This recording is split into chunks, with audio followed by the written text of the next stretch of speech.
Hello, this is Michelle Blood, and you're watching this video because, wow, what does that mean? Soul sickness. Am I soul sick? Okay. This is what happens on this planet. We have this rare human experience. We're born in this vehicle called a body, but it's just the consciousness that we took with us before from a past life. We're into this physical body. And what happens is we end up with a whole lot of experiences that sort of, I'm going to give you a metaphor. If you look at sort of this pure diamond, this pure soul, this pure consciousness, and it is actually a dewdrop in the ocean of eternal light. And what happens is, from the moment we're born, we have experiences, whether they're good experiences or bad experiences. If they're particularly extremely emotional experiences, what happens is it's like a little layer of ice, of consciousness, of human attention gets around that sparkling diamond. And it's like a hook. A hook is in it. And there's a line of attention, an ethereal line of attention to that experience, whether it was a person, a place, or a thing. And then as you grow up and you have more and more experiences, there's more and more hooks and lines of attention. And you keep getting like this block of ice with all these hooks in it. And you may go to therapy, you may go to a seminar, read a book, you start feeling like, wow, I don't belong on this planet. I must be an alien. Something's wrong. And you start searching. You really don't know what's wrong, but you feel within you that there's something missing. You really know there's something missing. And if you're very lucky, if you're very blessed, you will actually start searching for that thing that you know. You may say to yourself, wow, I wanted to be a famous actor, or I wanted to at least not be in this 9-to-5 job that I hate. I wanted to have a great relationship and I'm in a lousy one. And you keep doing everything that you can to sort of, maybe you start practicing meditation. As I said, you might read a book or go to a seminar and you feel sort of pumped up for a while and then you don't. Or maybe you're one of those people who save all their money to go on that great vacation, and that's their goal. And that's wonderful to have a goal, to have a great vacation, and that's what you're looking forward to get away from it all. But you know that saying, wherever you go, there you are. You're still there.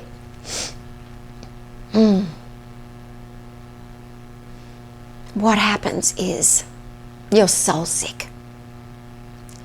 The truth of your being is already within you. That light, that diamond is already there. All you need to do is have that ice around that diamond, all that human attention, all of those experiences melted away. Because as they are melted away, those lines of attention, they pop out. They're gone forever. And you end up feeling better. You're raising your energy. You feel better about yourself. But what about those of you who haven't been able to do that? You know there's something more. You know you feel it sometimes, like a wave of energy. You're like, wow, that felt great. And you want that all of the time. So you search for it in this outside world. But it's already within you. So what I recommend is that you start connecting to that divine presence within you. And it's not about religion. It doesn't matter what religion you believe or you don't believe in God.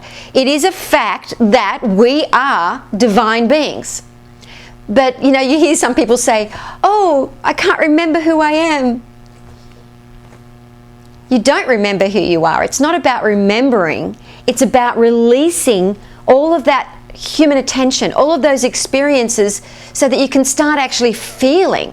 I know some people are saying, oh, I really want to be intuitive. I want to feel that I know where to go and what to do. And the only reason you feel soul sick or you're searching for something outside of yourself is because you can't feel it, because of this quagmire of human attention. We have to melt that away. Melt it away once and for all. So there are many things that you can do. You can give yourself a huge big goal and go for it. I mean, there's human things you can do to raise your energy. to feel less soul sick. You can go for it with a big goal. But what happens sometimes with people is they go for it with a goal and then they end up coming back to where they were, the same plateau of energy. It's like an air conditioner. You turn an air conditioner on to a certain temperature, it'll turn itself off and on to maintain that status quo of 70 degrees, say for example. And that is what happens because that ice around your soul is still there. When the truth of your being is that you can be in dimensions of light, of love, of happiness, of peace, of wealth, of goodness, once that ice is melted away. So, you can just go into the silence and feel that light within you. You can do many, many things. Start new exercise regimens, do lots and lots of different things to raise your energy. Go for it. However, you will still feel soul sick. I know. I was the same way for years and years and years. And I had such great success. I was working all over the world with people like Deepak Chopra, Wayne Dyer, Bob Proctor, wonderful human beings. People that really are of service to the world and really help people. Some really wonderful people, particularly Bob Proctor. But I was still soul sick. I knew that there was something missing. And I started on a quest. I mean, I walked through jungles in Malaysia and went to so many degrees of traveling the world, 34 countries, looking for what it was, who I was. I felt this heart glow within me and I didn't understand it. And anytime I would speak to people about this heart glow I felt, they were like, oh, well, I guess you're just a happy person. But it wasn't happiness. It was like this fever within me. I had to know who I was. It was, sometimes I even felt not suicidal, but just weirded out by the world itself. I was like, I can't feel connected to anyone. I can't feel true connection. Everything feels pseudo. It feels like everyone's pretending to be nice or they're pretending to do this. I knew that I was just weirded out sometimes by that. But I felt this love and this heart glow. And the only way that I could connect with that was reading certain books that I could feel that there was light from those people. And I didn't even know what that really meant. But then one day, I walked into a room and found a being of light. Just a normal American girl. And she was enlightened. And she would begin to send this light to students, to her, people in front of her. She knew the truth. She was in that freedom that I'd always longed for. And eventually that light being transmitted to me, I realized this is what I'd been searching for my whole life. I've been searching for a way to feel that connection to my divine. And I cried and I felt love. It's love. And that love is the truth of your being. It is the truth of your being. You are loved. You are that being of light. But how do you awaken that? As I said, I was so blessed to meet this being of light. Who would have thought? I'd been to India, I'd been to everywhere. And here she was transmitting light. And I could see her peace, but I could also feel that power. Because when one is connected like that, enlightened, and they can transmit that light, it is such a rare encounter. A rare encounter. So I realized that everything I had done in my life up to that point was to meet this being of light, to meet who I was, the truth of who I was. And it's such a rare encounter when that happens. And so what happened was, through her, this rare being able to transmit light to a whole group of people, such a rare thing. It's just amazing what happens to you.